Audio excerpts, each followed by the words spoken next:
What's going on, everybody? Welcome back to another episode of the Marriage Puzzle Podcast. My name's Thomas, and I'm here with my wife, Julie. Hi. And today we are going to be talking about some information that we gleaned from the book The Good Fight by Drs. Les and Leslie Parrott, as well as a DVD series that we watched that was based on the book. It was basically like a seminar that they had done and recorded that was based on some of the chapters of the book. We've got some great information here. The book is actually available on our website. You can go to marriagepuzzle.com/affiliate links, or just go to marriagepuzzle.com and click affiliate links, and you'll be able to get right to it, find the book if you'd like to purchase that, and read it after hearing what we've got to say about it tonight. But the book itself is called The Good Fight because it's talking about how to have a good fight. And a good fight, contrary to popular belief, isn't just about winning the fight. Right. It's about coming to a resolution and moving forward as a couple. Yeah, I mean, knowing how to fight fair is critical to your survival as a happy couple, because it's gonna happen, and it's usually we fight over what the most embarrassing minor problems. Yeah, stupid stuff. And Thomas and I actually got our hands on this book a while ago, like a really long time ago, and it sat on our shelf for a while. And recently have read it, and like I said, did a DVD series as well. And I don't know why we didn't pick it up sooner. Right. Yeah. We've had to apply some of these principles just this week. Well, I mean, if thinking back to when we got it, we bought it at the same time that we bought the book Know Yourself, Know Your Money. We bought it as like a package deal. That's right. To kind of help marriages, so that we weren't just trying to just learn about money in marriages, which is an important thing to us, but this was in that package deal, and we thought it was a great thing to kind of help us move forward in this area too. So yeah, it's been a while. We wish we definitely would have picked it up sooner, but we've learned a lot from it, and it's really been great. Yeah, and Drs. Les and Leslie Parrott have a lot of books out specifically about marriage, but in The Good Fight, they talk about 4 ways to sabotage your attempts to resolve conflict constructively. Right. So we're going to start by talking about those, and then give you some of our final thoughts. Yeah, and the first one, to just jump right into it, the first one is criticism. Criticism is going to involve attacking your spouse's personality rather than their behavior.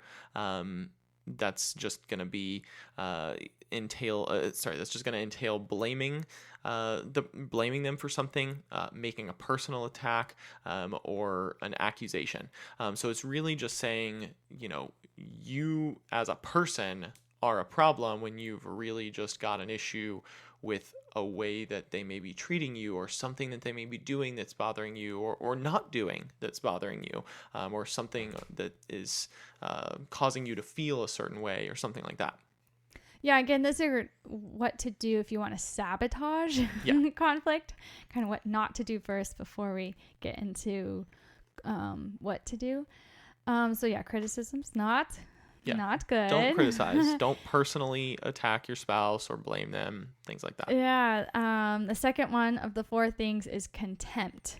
And so what separates contempt from criticism, according to John M. Gottman, who is the author of another book I'm currently reading on called The Relationship Cure, he says that what separates contempt from criticism is the intention to insult and psychologically abuse your partner. Like, whoa. Yeah, that's deep. I don't want to do that. So some of the most common expressions of contempt would just be name calling, hostile humor, or mockery. Yeah, so far we've got criticism and contempt, and then number 3 is defensiveness. So defensiveness tends to escalate a conflict rather than resolve it. So think of it like this: when someone tries to attack you, when your spouse comes at you with something that you've done wrong or something like that, a natural reaction is just going to be to put up a wall. Just put up your defense so that they can't hurt you. And so the problem with that is the problem with putting up a wall to protect yourself is that now they have to try and find a way to get through that wall or climb that wall, which is a much more difficult route to get to the center of the issue. And so if you're just instantly putting the walls up as soon as your spouse comes at you with something, then it's going to just make it a lot more difficult for them to get to the heart of the issue. Whereas if you were able to figure out how to keep that wall down and say, okay, let me listen to what you're saying, it's going to be a lot more smooth to get to the center of the issue. Absolutely. And the fourth way to sabotage your attempts to resolve conflict constructively is stonewalling. And this can be physically or emotionally. The definition of stonewalling is delay or block a request or even a person by refusing to answer questions or by giving evasive replies, especially in politics. I love that last part, especially in politics. I mean, that truly gives such a clear picture of what stonewalling is, right? It says to delay or block a request or a person by refusing to answer questions or giving evasive replies. If you watched a presidential election, this most recent election, or even the last one, you clearly have seen stonewalling. It's just so evasive, so round and round, and it's more about attacking the other person and basically deflecting the issue on you back to them to continue to say it's their fault, being evasive about the issue or the topic at hand.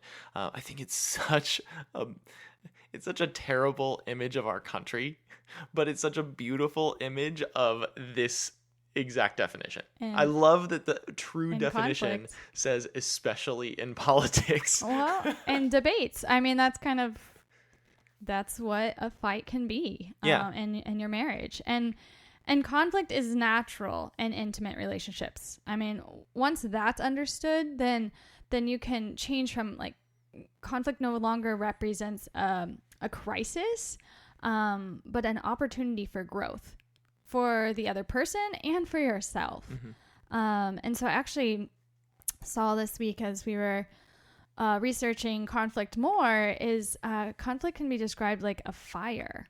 A fire can serve two purposes. It burns and it sheds light. And so conflict may not be fun, but it can be an opportunity for growth. And that's why conflict's going to happen in relationships. So how do we manage that conflict for those opportunities for growth? Yeah, I mean, to go back to the fire analogy, which I think is great, the burning part of fire can hurt. Conflict is going to hurt a little bit. But the shedding light part of a fire, I mean, if you're stuck in the woods and you need to have a little light, then that's great. And it's going to shed light on an area of your relationship that needs to be repaired. And so that's the good side of it. So, fights have the potential to be good or bad. And the difference between a good fight and a bad fight, as they said it in the series, in the DVD series, is how the two people in the fight actually handle the conflict. And they elaborate this in the book a little bit. They have a cool little chart in the book that talks about a few ways you can determine if you're in a bad fight or a good fight. Yeah. And one of the first one that they talk about is the goal of the fight. It's a bad fight when the goal is just to win the fight. It's a good fight when the goal is resolving the issue. And they go on to talk about other things about bad fight and good fight, like what your attitude is within the fight, what your motivation is, what your demeanor is, things like that. There's a bunch of other things in this chart that they discuss, but the goal was a great point off the top to talk about. Yeah, are you trying to win or resolve? Yeah, that's good. Exactly. And so we just talked about, the ways to sabotage your attempts to resolve conflict. 4 ways. Let's just recap those real quick. Criticism, contempt, defensiveness, and stonewalling. So now after learning some of that, we decided to try to come up with some ways, with their help. And we learned a lot from this book, so we're pairing some things together, and we wanted to tell you about some of the ways we do this in our relationship, to help you try and find ways to do it in yours. But we're going to tell you about 3 ways, 3 things to do for a good fight. And they all start with the letter E. I'm so excited. It's like a Sesame Street plug. Yes. Today is brought to you by the letter E. Yep, the letter of the day. So when I do a blog post, I try so hard if there's 3 or 4 takeaways to either do an ABC or all start with the same letter, and I think it's just helpful to remember. Yeah. So maybe we got it tonight, but I think it's great. I mean, we they were all different to start off, and you found ways to make it good. Change it and make it all start with E. Exactly. Take It's perfect. it away. So the first one is to embrace strife. Running from strife is the opposite of embracing strife. So when strife comes up, you have to just kind of dive into it and figure out what's happening. So the opposite of that, running from strife, can look a few different ways. It can look like actually running away, leaving the house, leaving the room, storming out, things like that. It can look like burying the problem inside yourself or bottling it up so that you just forget it, don't even talk about it. And blocking your spouse out so that they can't figure out what the problem really is, or saying you're fine when you're not really fine. That used to be my go-to. I'm working on it. You're working on it. You're doing better. Yeah. That's for sure. I mean, embrace strife is important because I just said conflict is natural in intimate relationships. Mm-hmm. So, I think a lot of, at least our generation, can kind of compare and size up their marriage with another marriage, maybe on how often, or are you fighting, do you disagree? Mm-hmm. And you can be like, no, I never disagree, we're perfect harmony. But it's then I don't know if that's a real deep relationship. Like on the episode we talked about communication. Mm-hmm. And so that's why I think, in our marriage, we put number 1 as embrace strife, because it's going to happen. So let's just embrace it so that we can conflict in the fire. So it can burn and shed light. Right. And think about the actual physical, the way an embrace actually is. If you run from it, you're both on your own. If you embrace the strife, then you're doing it together. Embrace is like giving someone a hug. So if you're, obviously, when you're in the middle of a fight, you're probably not wanting to give them a hug. We'll get to that. We'll get to that in a minute. But just kind of the visual of embracing during the strife is saying, okay, we're going to lock arms. We're going to do this together and figure it out. So if nothing else, if you get nothing else out of this episode, just think of that visual when something comes up that you're going to be stronger getting through it with your spouse than you would be on your own. Yeah. And it's not healthy to bottle it up because it's going to come out later anyway, mm-hmm. but it could then be like a ticking time bomb. Mm-hmm. And I can say I personally have gone through that with you, and again trying to get better, because I can say those I'm fine, and Thomas really knows me, no, and I'm like, no, I'm fine, and I don't want to talk about it right then, so I can bottle it up. You can say you're fine 100 times, and I'll know you're still not fine. But the truth is I'm not fine, and so then days will go by, and then I'll let it out, and it was like, we should have just embraced the strife when it's there. It's kind of like an elephant in the room. Like, what? We know there's something bothering you. Hey, that also starts with E. Oh, perfect. That wasn't in my notes.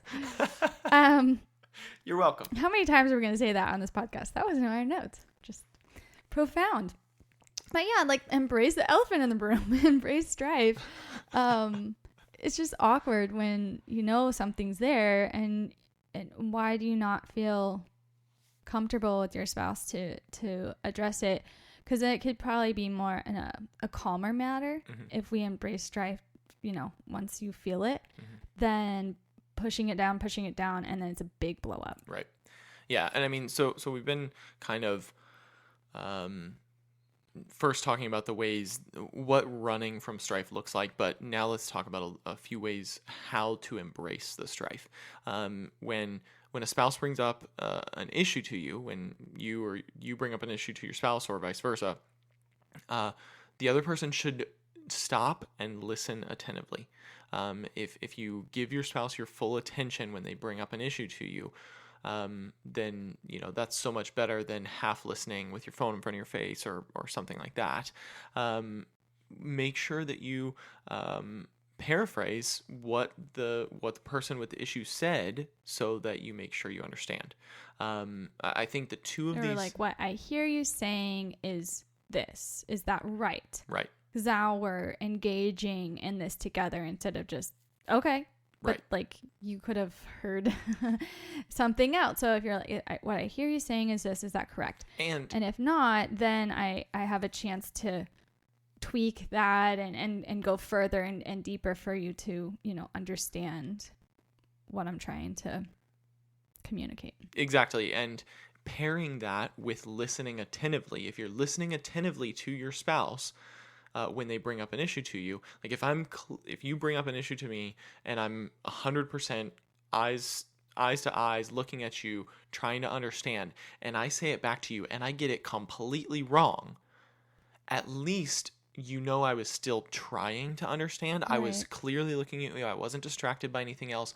You can forgive that a lot easier and say, no, that's not what I'm saying. Let me re-say it, and that's going to kind of de-escalate the issue. Whereas if I'm listening to you but I'm doing the dishes, or working on something around the house, or making dinner, or on my phone or whatever, and then I try to say it back to you, even if I get it exactly right, which I'm good at, by the way. He does, and that not bugs something me. to toot your horn on, but that's going to make you even more mad, to be like, you weren't even listening. Like I have to bring this Thomas has the best ability to be completely focused on something else when I'm trying to talk, and I'm like, are you listening to me? And he can say exactly the words that I said, so you heard me, but that was the first time I heard it.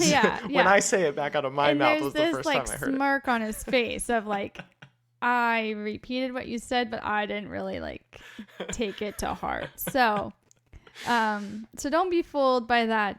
Don't try that. Don't use that tactic. It's stupid. But eye contact and listening to try to understand the best you can, paraphrasing it back to them. Like I said, even if you get it wrong, it's gonna show them like, okay, at least he was looking at me directly in the eyes. I know he was listening. He wasn't doing anything else. So now I can try and tell him again, without just being frustrated. And lastly, to embrace it, we think it's okay that you can take a brief time out to gain some objectivity and perspective in the heat of the battle. But you can't just call timeout. I mean, even in a basketball game, there are rules based around the timeout. You have to be in possession of the ball, like things like that. But you need to make rules based on when your timeouts are going to be allowed. And we talked about this when we weren't in the middle of a fight. We actually, if you follow us on Instagram, then you probably saw that we did an Instagram live recently, and we did a new segment called Cookies and Conversations, which we're going to be doing from time to time. And we talked about this. We had learned this tactic, or we had heard this tactic from the book and the DVD series, and we decided that we wanted to talk about it and kind of make our own rules. Now, at first, you really weren't on board with this. No, because they said that you could take a time out in the heat of a battle. So, some of the things of listening and saying stuff back to your spouse, I picture that like hopefully a calm conversation. So it's not a fun conversation, but it's still calm. But we know, especially in marriage, we're all human, and that's, the one person you're going to pull all the things out on and probably get to an escalated conversation. So it's called the heat of the battle. And so, Dr. Leslie Parrott, like in the DVD series, we're talking about you can take this time out. And they did say, as long as you agree on a time to come back and talk it through. Mm-hmm. But that was all rule, right? I heard from the DVD. And so that I didn't like that when I heard that, because that's why we jumped on Instagram Live, because we wanted to hear from you guys. Were you on Julie's side or Thomas's side on this? And it was actually torn, kind of 50-50. And so as Thomas and I discussed this, it was like, okay, maybe it's not just that one principle that's a yes or a no. Can you or should you take a timeout, or you never take a timeout? Because I took that as we're arguing, not seeing eye to eye, and you just left the room. Yeah, that goes back to running away from strife. That I would not be happy with. Yeah. I would be more frustrated and be like, that's not cool. And let's be real. If you say, hey, let's take a timeout, and we have to, in the middle of an argument or a disagreement, agree on a time to come back and talk about it, we're not going to be able to agree. So I do disagree with that. Their setup behind that. Sorry, parents. Yeah. So, but what we're we just did, being real. Yeah, what we did is we took it a little further, and we said, look, we're not in the middle of a fight right now. We like this concept, but we don't like that anyone can just call a timeout and say, nope, I'm not ready for this fight. That's not the way to approach it. That's not embracing strife, which was our words for number one here. Exactly. So we came up with a few rules of when you can pause an argument, or when we, as the hobbies, can pause an argument. You guys can use these rules. You can not use these rules. You can add 10 rules Make to your this. own. Do what you need to Talk do. about it when you're not arguing. Yep, exactly. Talk about it when you're not arguing. But these are predetermined rules so that if we're in an argument and any of these scenarios come up, we can say, hey, do you see that this is happening? Can we pause on this for a certain amount of time? And one thing we don't have in here specifically is a time to come back. Are we pausing for 30 minutes? Now, there are some scenarios that we'll talk about. First is when the kids or others are around. We've often said that, like, can we talk about this when the kids go to bed? Right. And that's an automatic have to be like, okay. Which could be 6 hours or it could be 30 minutes, just based on when they go to bed, then is. you have to sit down and embrace this. And usually it's calmer than 2 because the kids are sleeping, but we're going to talk about this. We're not going to go to bed until we've worked through this. Yeah. And or when others are around. I mean, you don't need to air your private issues in a public setting. I mean, if you're at a dinner party with a group of friends, you guys don't need to be having a drop down, drag out fight in the middle of it and ruin the night for everyone else. It's okay if you have a little tiff that's off to the side and you say, hey, let's not ruin this for everyone else. Let's have fun and be here and be present, and then we'll talk about this in the car or on the way home. But again, the next rule is when the argument's getting too loud, when you're escalating and raising your voice, or just getting so frustrated and angry, and the volume just continues to increase. That's a good time to know, look, we are not embracing this strife. We're not fighting to win this fight, or we are fighting to win this fight. Yeah. We're not fighting to resolve this fight. That's a really good signal, because you don't want to be yelling at your spouse. And that's usually when you say things you really don't mean. Yep. And they're not needed and you're just attacking. Yeah. And additionally, when the fight is just going around in circles, when it's just, hey, you did this, but you did this, but you did this, but you did this, but you did this, but you did this. See how that works? It's just kind of, it's not resolving itself. That's when you need to say, hey, can we both see that we're not getting anywhere? We're just saying the same things over and over. We might need to pause and come back when we both have a little bit of time to cool down and try and think about where the other person's coming from. So again, we don't necessarily have a time frame built in that you should come back. Some of them are scenario based and things like that. But we do agree that we're going to talk about this. Right. And I do remember from the DVD series, one of the things they said was, it wasn't specifically around this, but they said usually if an argument comes up and you're able to wait about 30 minutes to talk about it, that usually helps to de-escalate the argument from, I think they said from taking it changing it from reaction. So you're not reacting to the situation, you're moving towards resolving the situation once you've de-escalated for that time. So maybe 30 minutes is your time frame. And, it's probably good to, in your rules, predetermine a time frame, whether that's 30 minutes, an hour. Sometimes the scenario will dictate that based on when the kids go to bed, things like that. But think through those things when you're not in a fight so that you can, if you choose, if you feel like this is a way that would help you in your relationship, find a way to call a timeout in an argument. Wow. So these are 3 things, or 3 E's for a good fight that we came up with. First one was embrace strife. And the second one is express the problem. So I think actually our rule of stop fighting, like when it's going round and round and round, is because maybe the one bringing it up hasn't clearly expressed the problem. So with that, you're then, like I said, don't attack them, and then it gets too loud and all those things. But you could try saying calmly, like, when you do blank, it makes me feel blank. And when needed, ask for additional clarification. And we said that too. You can say stuff back if you don't understand.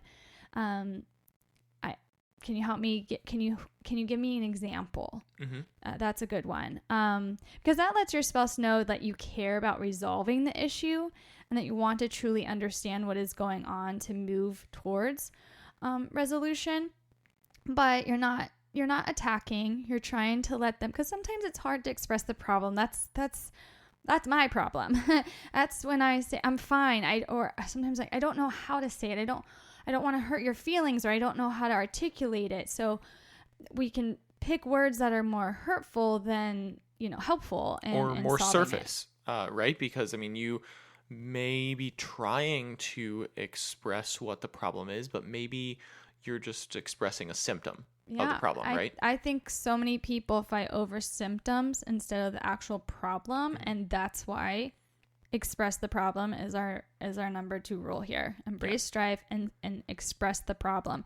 So an example of that is this is just a silly example, but I could imagine this is happening in every household across America, of like the repeat argument of a messy house. Right. You don't pick up this, you don't move the dishes to the sink, like, it's just messy house, or expectations drop, but maybe it's not really about the stuff all over the floor, or the dishes, or the trash that didn't get taken out. Maybe those are just symptoms. Maybe the problem, that if it was me, that I need to learn how to express, is when you do blank, it makes me feel blank. And that would be, in this example, it makes me feel that I'm not appreciated, or I'm not respected. It's less nagging then as well, or just complaining and just having conflict for conflict's sake. It's really just getting down to the root of the problem. If we can learn to express that clearly, then we know what we're talking about and how to fix it. Yeah, and when I do coaching for my clients, I'm a financial coach. When I do coaching, a lot of times it's not just about the math problem. So we have to try and dig deeper. We have to try and get to the problem behind the problem, or the deeper issue, or something like that. So if the fight is starting as it's messy, or you're not putting the dishes in the sink, or whatever, a good question to ask is, okay, so why do you feel that I'm doing, like, why do you feel like I'm doing that on purpose, or what, how's that making you feel? Like, what's the emotion you're having surrounding this? Because I can fix that problem. In my financial coaching, I can fix the math problem, but if the deeper problem is security, that you're not going to have enough money to retire, that's a deeper issue. That's something mentally that we have to work through. And then we can fix the math problem once we mentally work through that. So, I'm kind of getting on a little tangent from a financial perspective, but to just kind of try and tie 2 things together here, go deeper, ask questions to get to, like you said, a perfect way to explain it is the root of the issue. Of the problem, instead of fighting over the symptoms. Right. Because then those are just going to be repeat fights because you never fixed the problem. Right. And I mean, and the symptom is going to change, right? Today it's I didn't put my dishes in the sink. Tomorrow it's I left the cap off the toothpaste. The next day it's I left the microwave door open. And then you're going to feel like I can't win. I can't do anything, and you're probably right? going to get defensive, which is up at the tops to sabotage. And it's just this vicious cycle. So rewind this podcast and listen to it again. So the symptom is going to continue changing and morphing to just continue attacking if you don't get to the root issue. I think of it like the weeds in your yard. If you don't pull the root of the first weed, then you're going to have 10 by the end of the week. And you're going to be like, how in the heck did they all pop up that fast? It's because you didn't get to the root of the first issue. So we've got the first two done. We've got embracing strife, express the problem, and number 3 is end well. Abort, get out. Yeah. I'm just kidding. No. We're not saying end your marriage or anything like that. But you don't want to be fighting all night. So. Right. But ending the fight well. It's not about how you get into the arguments. It's about how you exit the argument. Yeah. The resolution at the end of the argument is the most important part. If you don't resolve it, doesn't matter how you started it. Yeah. If you don't resolve it, it's never going to be resolved. We heard it said that you should learn to fight from your spouse's perspective in the fight. So if Julie and I are in a disagreement, then I should be thinking, it's like the old saying, put yourself in their shoes, see where they're coming from, look through their perspective, so that you can understand and basically argue yourself. I want to point out, you guys can't see our notes, but the next part in our notes is actually bolded for me to read. Julie typed these out and she bolded it for me. It says, when Julie gets a win, I get a win. Because you were going to talk about like a win-win solution and not a win-lose. So then that's when you were supposed to say, yeah, when Julie gets a win, I get a win. Thanks. I'm picking We're going to have a fight over... Hey, in all fairness, I told you plain and clear before we started the podcast, I'm saying it like this. I'm letting everyone know you bolded said it out of order. Did I? I don't know. Whatever. It's in that order. So anyway, it says, when Julie gets a win, I get a win. So translate that what I mean by that. Yeah, translate that to when your spouse gets a win, you get a win. Now, let's break that down. We're trying to talk about a couple different things here. We want to come to a mutual resolution so that you both win the argument. Because if you come to a mutual agreement, and that's not just saying agree to disagree. That's saying like finding a way that you can both actually move forward from this argument and have positive progression in your relationship. That's a win-win. When you say, when my spouse gets a win, I get a win, that can easily be misconstrued to say, oh, perfect, that makes fighting easy. When they come to me with a problem, I'm just going to say, I'm sorry, I'm going to throw in the towel. I don't care if I win or lose the fight. As long as they win, I win, right? No, that's not the case, because you're being too shallow in the fight. You're not actually bringing any emotion to the table. You're not bringing any depth. And so that's going to show through too easily. So as big as I am on apologies, and that will be one of our, spoiler alert, but one of our 15 lessons that we've learned in 15 years of marriage, it's not okay to just say I'm sorry to end the fight. There's a lot more to an apology and asking for forgiveness. Like I said, that we'll get into on another episode. But yeah, it's not just a, oh, I'm sorry. And because then that will just come back around, and you'll just keep having these fights if you are just looking for one of you to win. Right. So what we're saying is when your spouse gets a win, you get a win. That's kind of going back to learning to fight the fight from their perspective, getting in their shoes and seeing things from their point of view.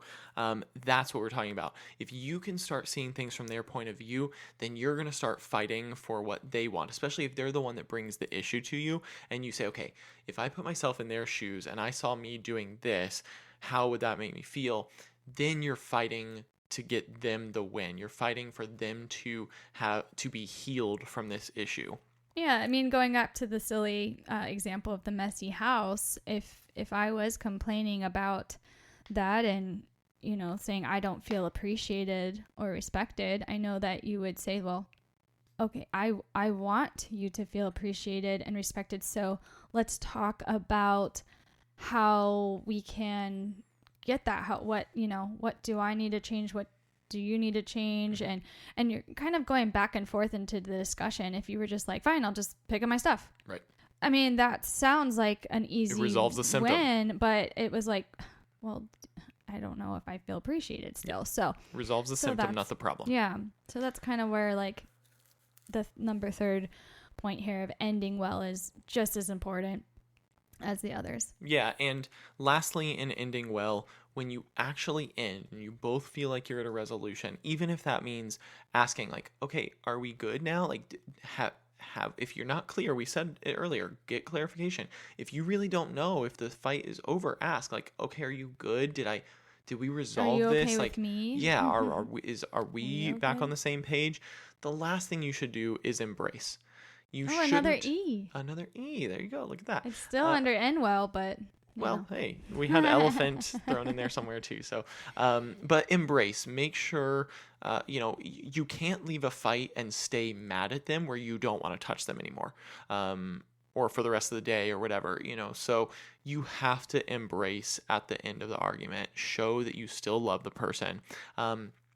And I actually looked this up because I was curious to know what the physiological effects are of an embrace. And it says a hug lowers blood pressure. When you hug, touch, or sit close to someone you love, your body releases oxytocin, which scientists call the cuddle hormone. This hormone can relax and lower anxiety, which in turn can effectively lower blood pressure. Now, I was curious, and I also looked it up,